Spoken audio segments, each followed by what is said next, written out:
I am really very glad and honored to pay tribute to the second edition of Global Policy Forum that ISPI is proud to organize together with Bocconi University. And I warmly say good afternoon to Presidente Monti, President of Bocconi University. Thank you very much. And wish to salute the Secretary General of OECD, Mr. Corman, as well as the other co-host, Professor Bronjo Negoro, who is the chair of the Indonesian T20, since this is Indonesian turn to chair the G20. Actually, coming here, a question raised to my head, that is, actually we are going there to celebrate, in a way, to speak about multilateralism, about globalization, in hard times when geopolitics seems to have the upper hand and globalization seems no longer riding high, not to speak about multilateralism. Well, I must say, as a matter of fact, in ISPI, we are deeply convinced and big fans of globalization, of the multilateral tools. And we see purpose and we see importance in discussing it in frameworks so authoritative as the ones in which we find ourselves. With one proviso, though, that is, we have not to be traditional. We have to reinvent what globalization means, what multilateralism means, trying to bring a fresh start to them, starting with a bottom-up approach. And seeing here so many young people is encouraging, enlightening, and actually encourages us in this endeavor. So thank you very much, and I wish to call here to take the word President Monti, please.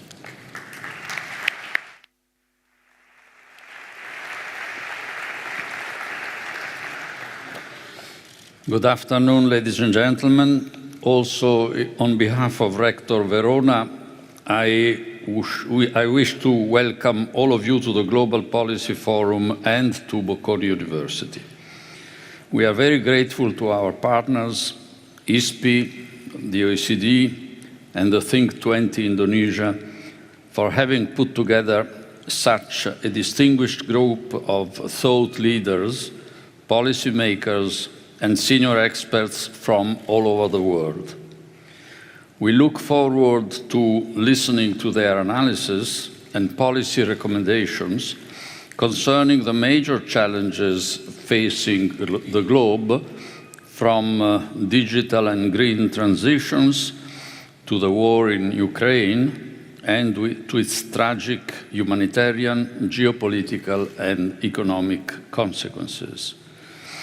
As a university, we do believe firmly that encouraging an open dialogue based on freedom of thought and acceptance of diversity is always worthwhile and particularly valuable in this moment in history when, and here let me quote Henry Kissinger, recently interviewed by Neil Ferguson for the Sunday Times, anger has replaced dialogue as a way to carry out disputes, and disagreement has become a clash of cultures. This is something we must firmly reject. And it is also through initiatives like the Global Policy Forum that we can contribute to a constructive exchange of ideas, which is the only starting point to avoid conflicts. Conflicts like the one that is hitting us in the heart of Europe. We have students, faculty, staff, and alumni from both Ukraine and Russia within our university community. We do care for all of them. We are aware and very saddened by the lasting damage this conflict is causing, and we are deeply committed by coordinating efforts with the Italian and European universities to support people suffering violations of human rights. Bocconi has in fact put in place a program aimed at hosting forced migrant students from Ukraine, offering specific research positions and visiting professorships and exchanging students with Ukrainian university.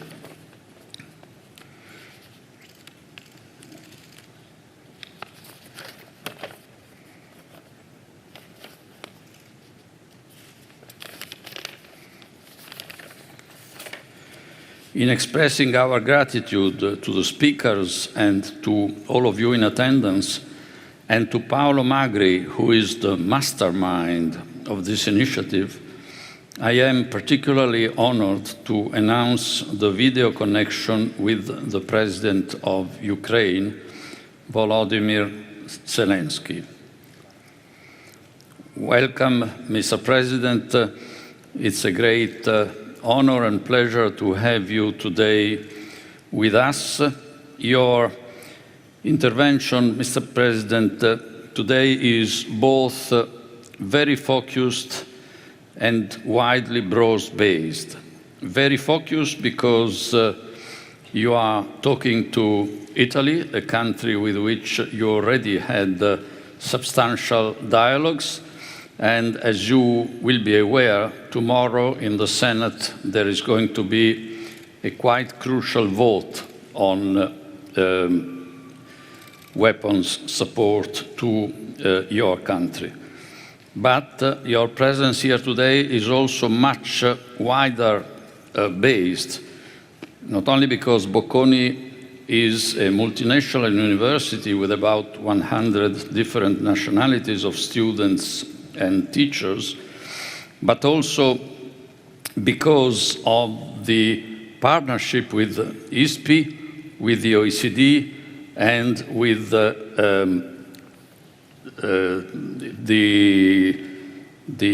Indonesian G20 initiative, Think 20. So, and particularly through this and through the OECD and through ISPI, your voice will be reaching a very wide audience, especially in youth and students. And the new generations, Mr. President, badly need examples, badly need to see someone with courage, strength, the ability to inspire people towards these virtues. So you are a unique example of all this today. And I'm sure that your presence will have a lasting influence on each of us for a long time to go. Thank you very much, Mr. President. The floor is yours.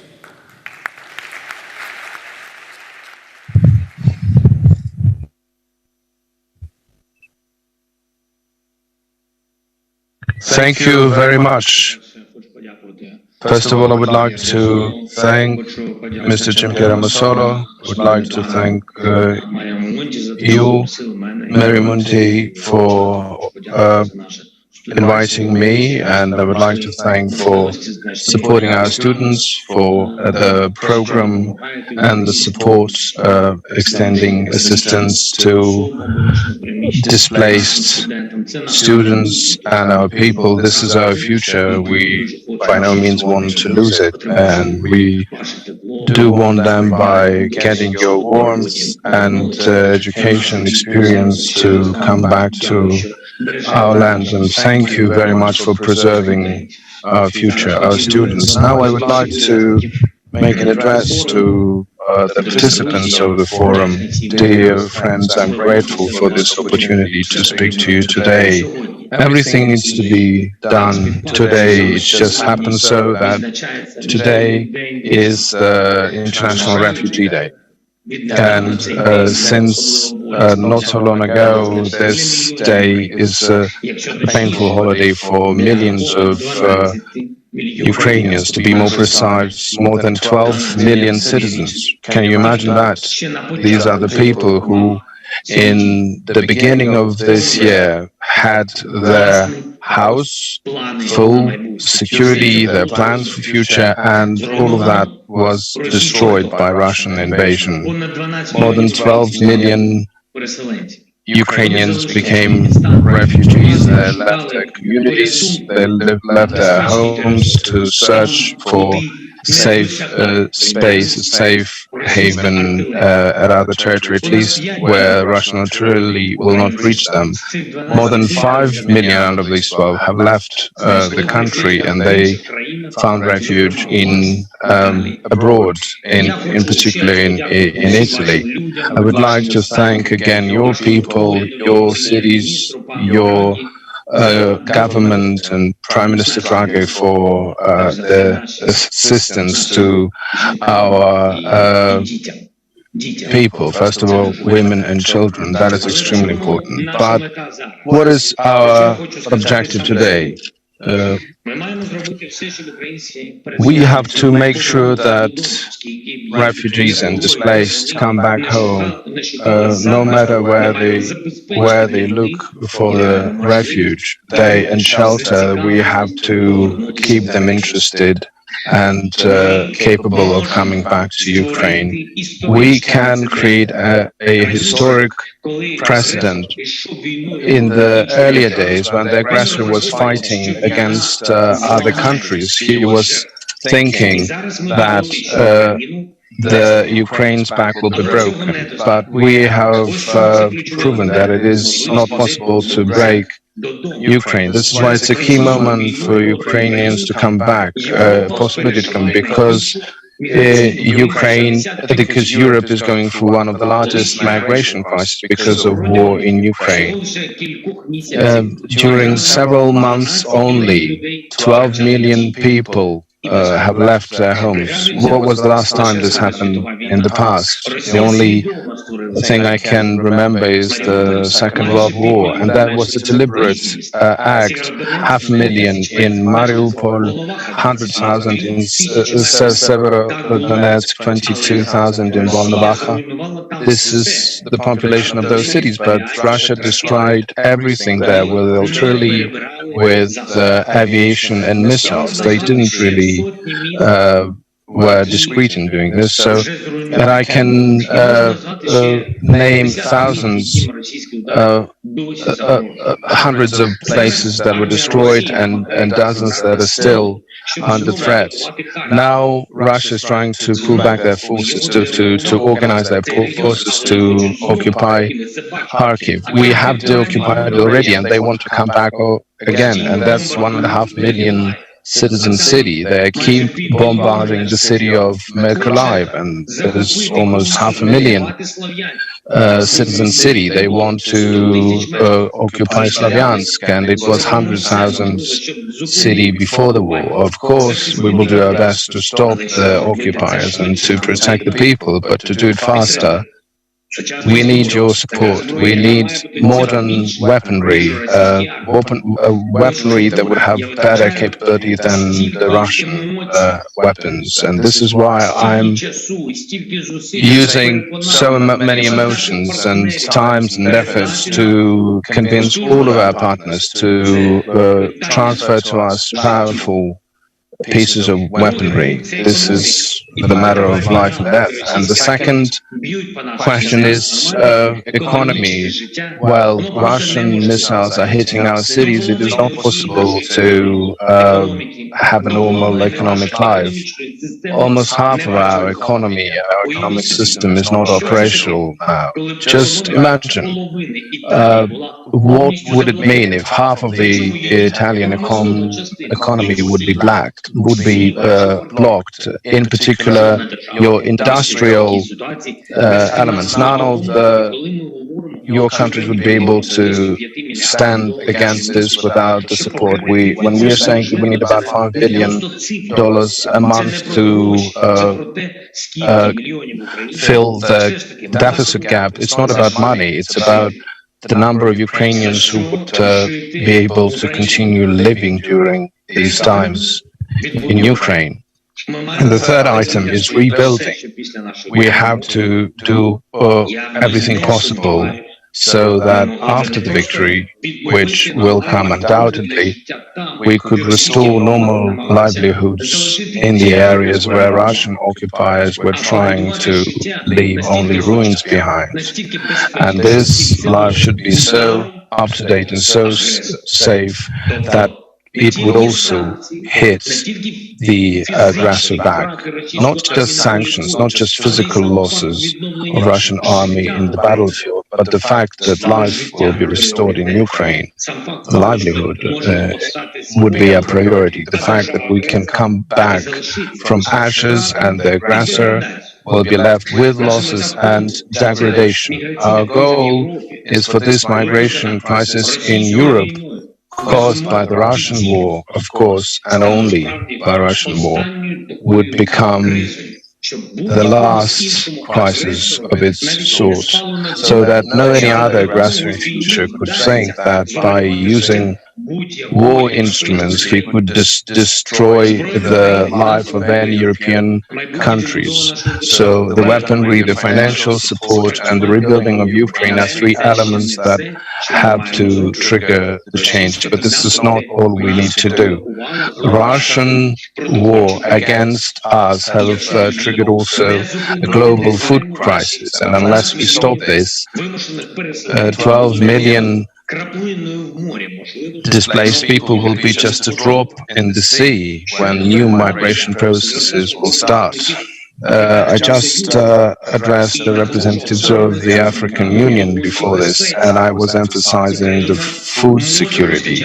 Ukraine can supply enough food products to satisfy the critical demands for countries in Africa, Asia, Latin America. Without our experts, there's a global deficit, and that could lead to political, economical, migration chaos. And it is only this year that we have to do everything to make sure that the next year we won't need to discuss on this day of refugees the fate of many more millions of refugees in the countries that in Europe and that border with Europe.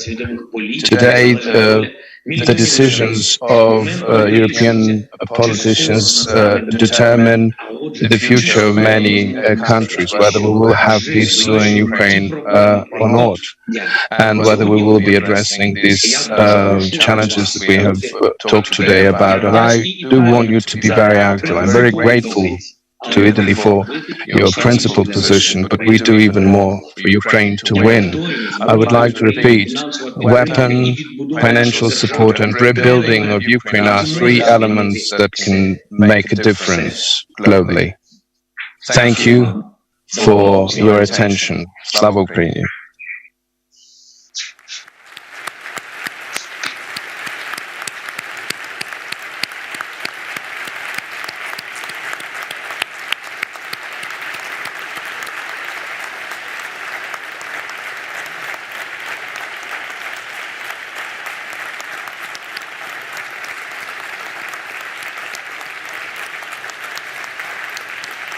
Thank you very much.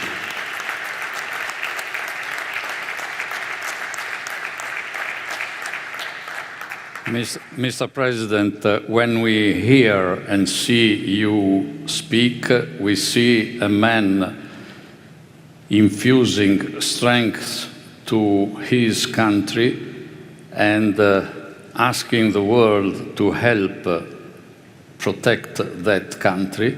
But we also feel the man who tries to defend the values which we feel are exactly the same values that we have in the European Union. And it is so encouraging for all of us to see how strongly you wish to be a member of the European Union, and it must be encouraging for you to see with what enthusiasm most citizens and countries of the European Union would like you to join immediately. You also know that that is not physically and technically possible, but I'm sure that the strength of the enthusiasm towards welcoming Ukraine as soon as possible will have concrete consequences. You have been, Mr. President, generous enough to allow 2 questions to be asked of you. And the first question will come from a student of Bocconi, Denisa Muhammeti.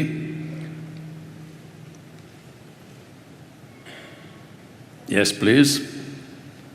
Good afternoon. Good afternoon, Mr. President. My name is Denisa Muhammeti, and I am a G20 Global Ambassador. My question to you is, the EU accession process usually takes years. What are your expectations from the EU, and what further steps is Ukraine going to take? Thank you.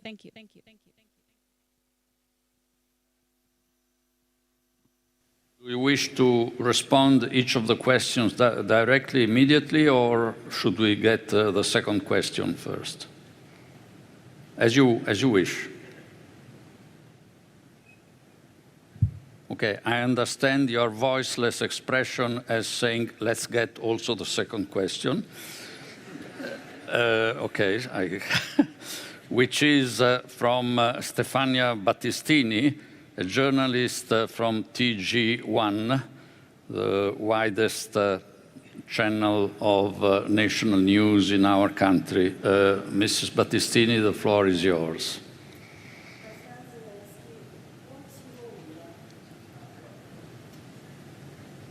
Do you hear me? President Zelensky, what kind of role should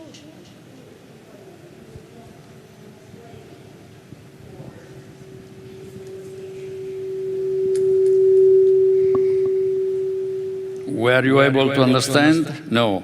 No, we didn't hear the question. Mrs. Battistini, would you mind coming up here?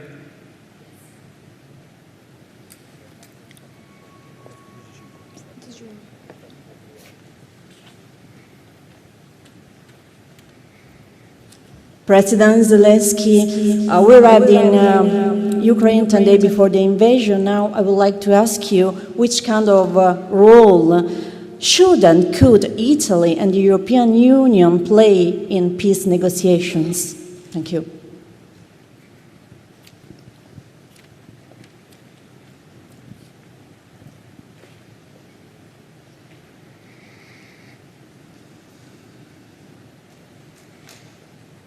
Would you like to have more questions, Mr. President? Do you have time for more questions? No. Okay. I'm prepared to answer. So, please, go ahead. I'm prepared for any number of questions. If my answers can bring closer the peace and the end of war in Ukraine, I wouldn't mind many questions. But I'm grateful for these questions that you have asked. First of all, as regards the European Union, in our country, every Ukrainian, every citizen, and for every person, the main thing is motivation. What is motivating Ukrainians now? The end of war. What we want is to be on our land. We don't need anything of someone else's. We want only something that belongs to us. And that's what we are protecting. We are very motivated people. And one of the motivations, apart from our homeland and our homes, are these values that Mr. Mondi, you just mentioned. We are protecting our common goals with Europeans. This is the second motivation. The third one is we want to show to everything that Ukraine is not afraid of the second largest army in the world. We are showing the example of the independent country and the fight of the independent people. So you can see the first and the third one how we do it on the daily basis in resisting Russian army. In terms of European orientation and protection of European goals, for us, this is a unifying factor, the fact that we are moving towards the European Union. And maybe this week we will receive the candidate status, and this will only strengthen our power, our capacity. What European Union should do for us? Nothing. European Union has to simply consider Ukraine as an equal partner, and whatever that you're doing for the members of the European Union, you should be doing for us. And since we're on the forefront of protection of our common values, I think we require a little bit more than other countries, because it is harder for us these days.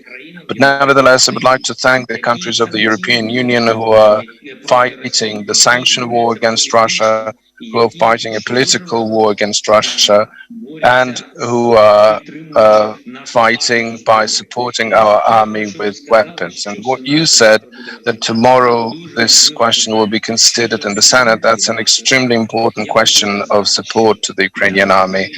And I would like to say that you are supporting not the advance of the Ukrainian forces, you are supporting the defense capability of our army. At all areas where we're advancing, these are Ukrainian lands. We're not crossing the border. We are not killing civilians and citizens of Russian Federation, no matter what their position on this war is.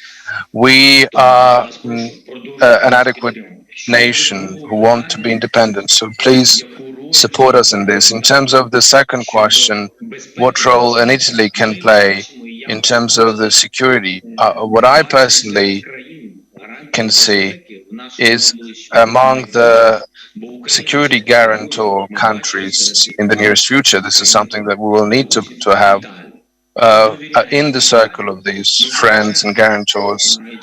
We see Italy. We think Italy should be there. We respect Italian history, culture, and principles. We support Italian government.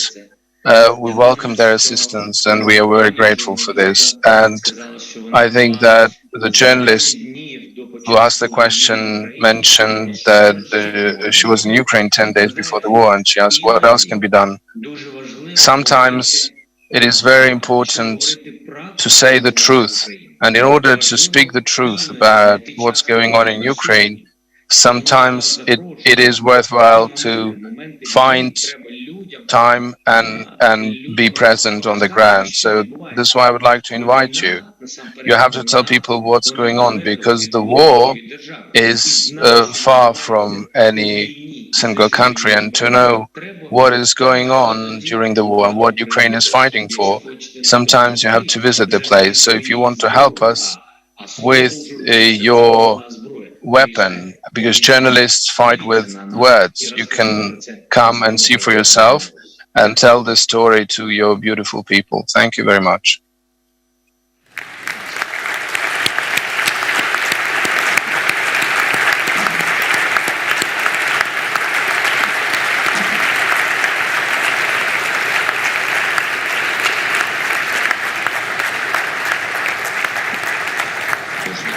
Thank you, Mr. President. Thank you. You gave us a very modest but very deep lesson of what the human person can be, what a well-meant love for one country can bring to, and from the deep from the deep of our heart, we wish all the best to you, to your country, and to our common Europe. Thank you very much.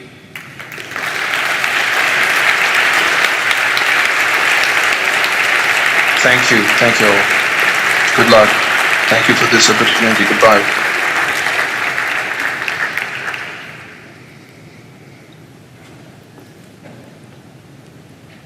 Dopo questa testimonianza su una realtà che in verità sta condizionando ogni piega della nostra vita individuale, sociale, economica, nazionale e internazionale, non è un parlar d'altro, tornare... Sorry.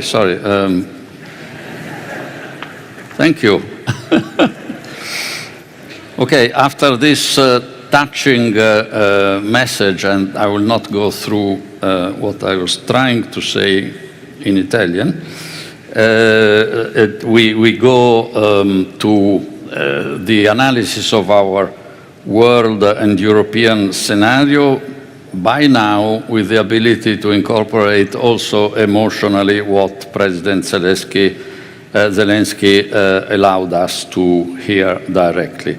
So I would like to invite to the podium Commissioner Gentiloni to deliver his keynote address. Thank you very much.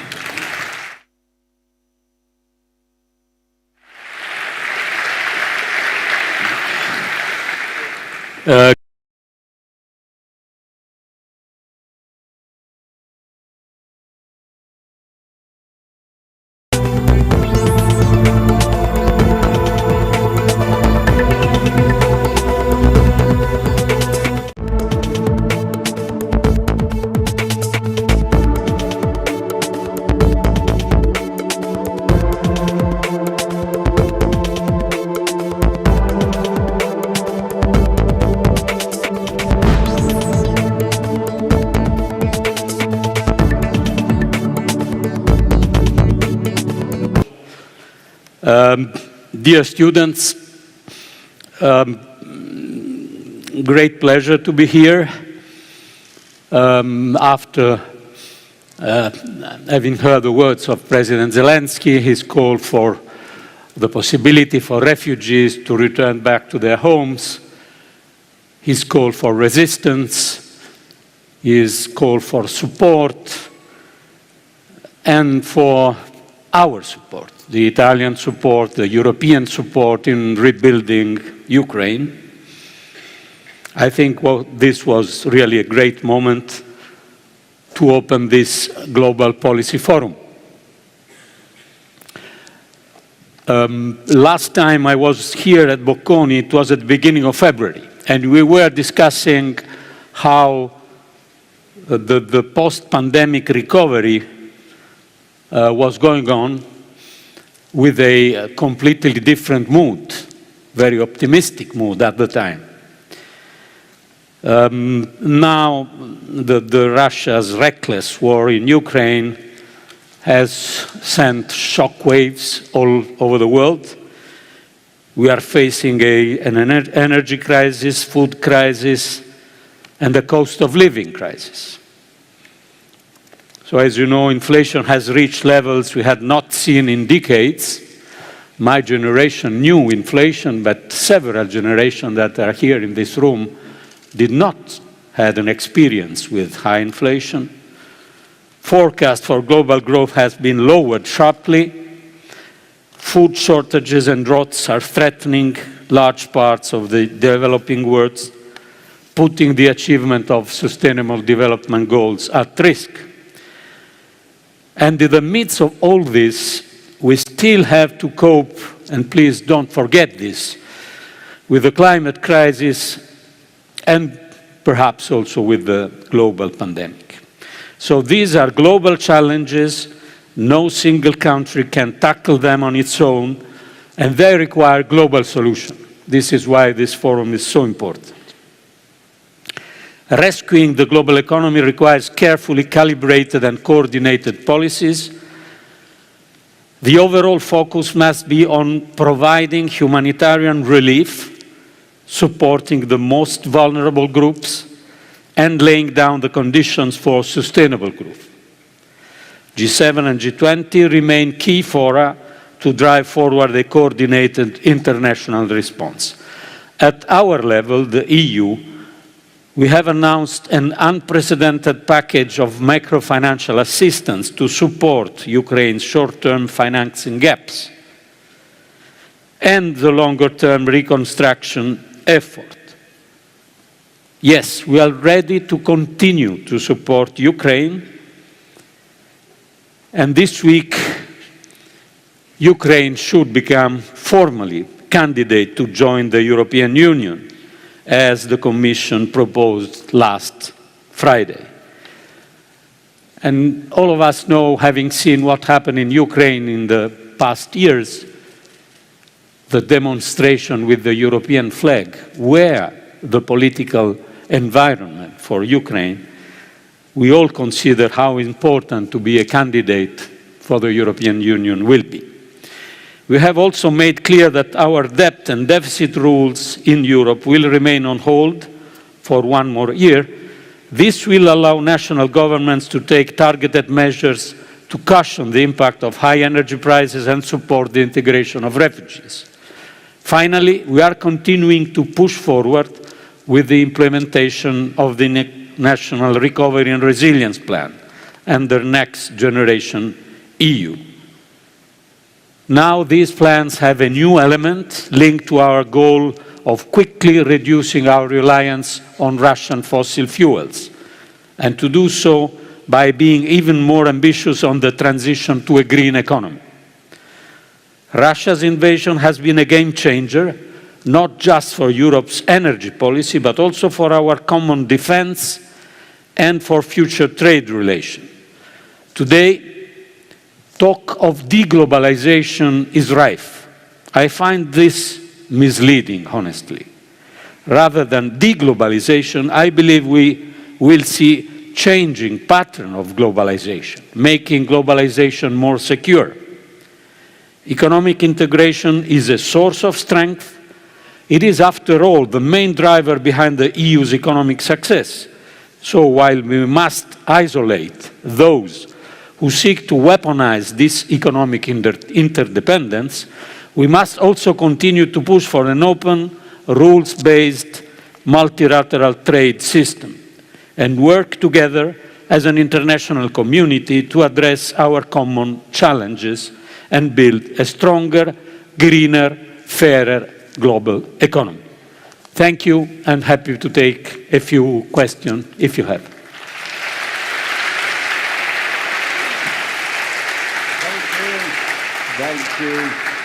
Thank you very much, President Gentiloni.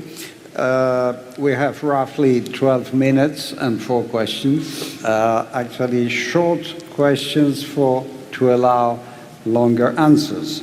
My first question is, we witness gloomy forecasts. How to avoid, in a situation in which prices are skyrocketing, energy crisis is food crisis is how to avoid a worst-case scenario for the European economy? Well, I think we can avoid a worst-case scenario, meaning a recession, a stagflation, provided that first we react united. Of course, we have to manage inflation, and so monetary policy is evolving.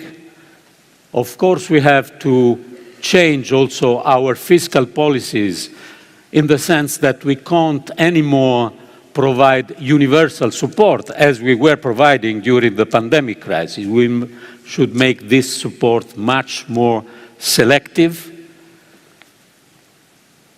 So first, coordinate and show unity. Second, Next Generation EU, Recovery and Resilience Plan. These plans give the possibility to our economies to continue to support growth. And it's not digging holes and filling holes. It's real reforms and investments. And third, we have to mix the fact that we need to address the energy prices crisis, especially for lower-income households. And this is what European governments are doing, but without putting on hold the green transition. This is a difficult mix to achieve, because at the same time, of course, we have to react to price increases, but this reaction should not undermine the fact that we need efficiency of energy, renewables, and the green transition. If we lose this opportunity because of the increasing energy prices, I think we will have done a big mistakes for the coming generations. So it's for the governments to perform united and in an efficient ways. This is actually key. And Europe has a tool, which is the European Growth and Stability Pact, which has been suspended. As we know, it's suspended now since 2020. It can be an unlimited suspension. So we have to do something with the pact to actually update it probably. How to be at the same time orthodox enough not to raise suspicions, but also efficient enough to allow what you just said. Well, first of all, let me clearly state that the fact that we again suspended for 2023 the rules is not meaning a call for free spending for all. It's only reacting to the extreme uncertainty of the situation, which is caused predominantly by the war and by the possible consequences of the war, especially on the energy field. So this is the message, that we need to have room of maneuver, agility. The message is not that governments are invited or allowed, especially in high-debt countries, to spend for all, which is not the case in this moment. We will launch after the summer our proposal as European Commission to review our economic governance, the Stability and Growth Pact, with a clear goal to have a real path of reduction of the debt. And indeed, to have a real reduction, you need to have a realistic path of reduction of the debt, because if it is not realistic, it will not happen. And second, to avoid that the commitment to reduce the debt means choking growth and the recovery. So here again, a delicate balance between the need of having a serious path of reduction of the debt, discussed with member states, and not only decided on the basis of general and abstract benchmarks, and at the same time avoid that this path of reduction, which is needed, is something killing the room of maneuver for investments that we still have. So a delicate balance, as always, but I am convinced that working hard, the Commission can come with a good proposal in the coming weeks after the summer. Thank you very much. So light at the end of the tunnel in a way. No? Hopefully. Hopefully. Yes. Look, we have some room for two questions from our students. I will, if you allow me, I will take it two in the row to allow you for one final answer. And the first question is by a student of Bocconi University. I encourage you to speak loud, because with President Zelensky, it was almost impossible to hear, even for me being here. So be bold. You are not bold enough. You have to try. Yeah, okay. Thanks, Commissioner Gentiloni, for your intervention. My question would be, given current events and we understood how EU public policies, EU public goods such as, I'm thinking of health prevention, green and digital transition, as well as security, of course, are fundamental, essential to our sustainable growth. But how to finance them? Given the experience of the next generation EU, my question would be, what is your opinion about the future of EU common debt? Thank you. Thank you so much. And now, one of our G20 global ambassadors, please, lady. Good afternoon, and thanks you, Commissioner Gentiloni, for the insightful speech. I'm Laurence Millieri, one of ISPI G20 global ambassadors, and my question for you is the following. The European Commission has already shown an unexpected degree of solidarity towards Ukraine, and do you think there's still room to do more? Thank you. Yes, well, thank you very much for these questions. First, public goods. How do we address the mountain, if we want to be honest, of investment that are needed for our main goals? Because we are referring through Next Generation EU, we were referring mostly to three challenges. First, the Green Deal. Second, the digital innovation. And third, what we call now the resilience. So the quality of our social system, not only in healthcare, but of course, strongly also in healthcare. Then the war is signaling us a new dimension, which is also necessary, and that we call the strategic autonomy of the European Union, meaning energy, so closing with the dependence from fossil fuels, and especially with Russian fossil fuels, common defense, and also the need to make our supply chain safer. Because despite the fact that we still want to keep globalization, we need a more secure globalization. So we need a European commitment, for example, for semiconductors or for cloud technologies. Without these investments, we will lag behind other global players, and this is not possible for Europe. So we have a mountain to climb.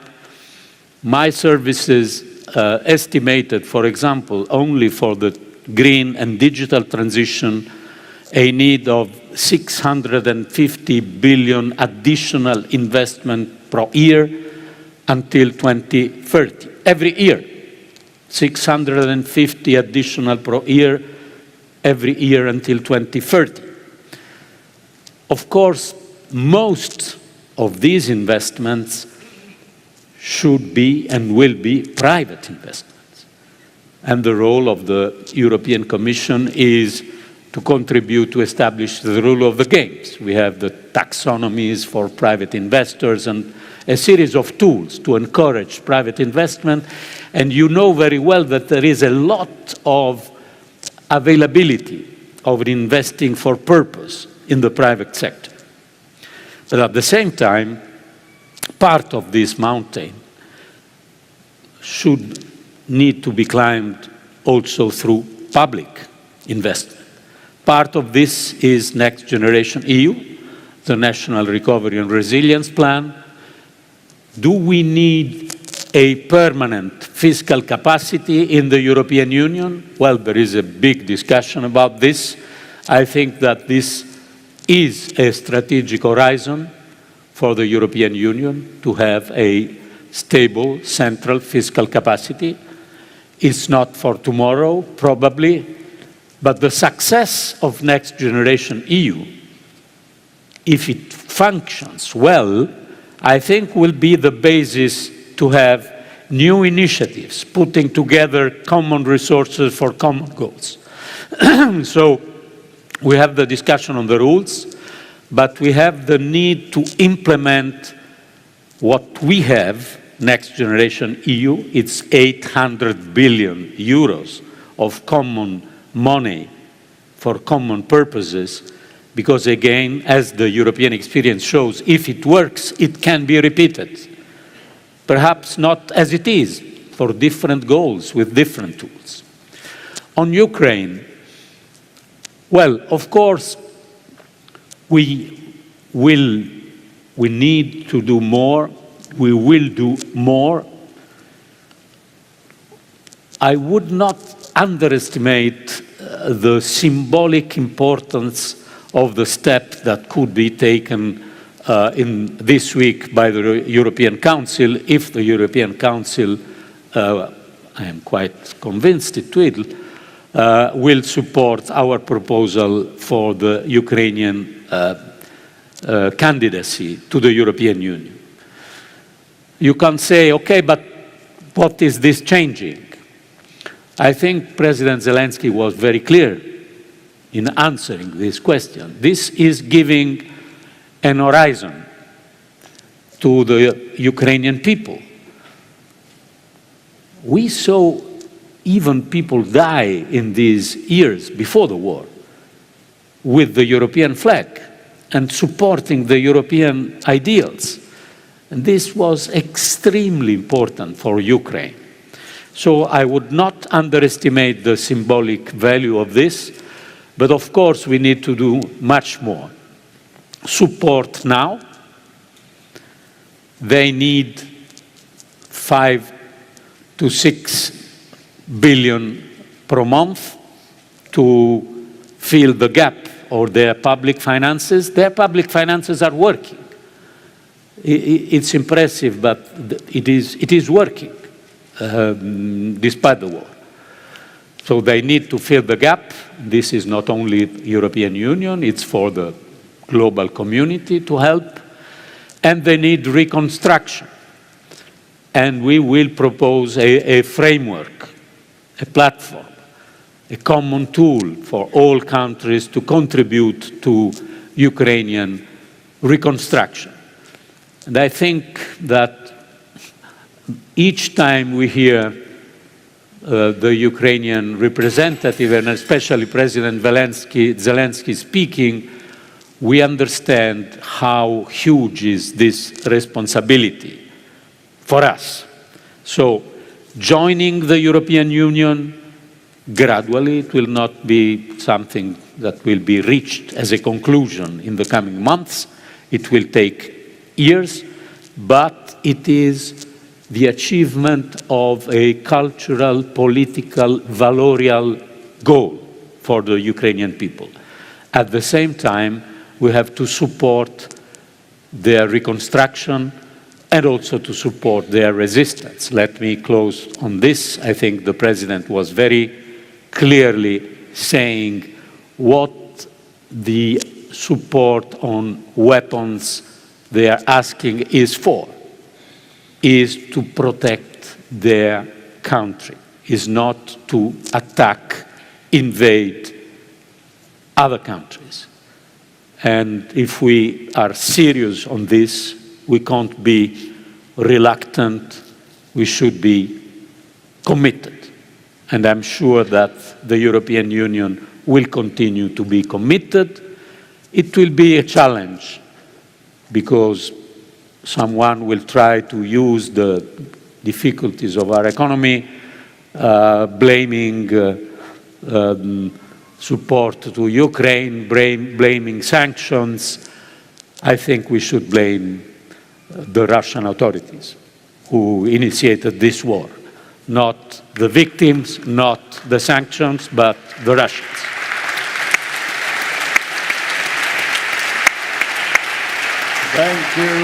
Thank you very much. Just to remind that the European flag and the Ukrainian flag have the same colors. So after all, it's got a meaning, no? Thank you so much, Commissioner.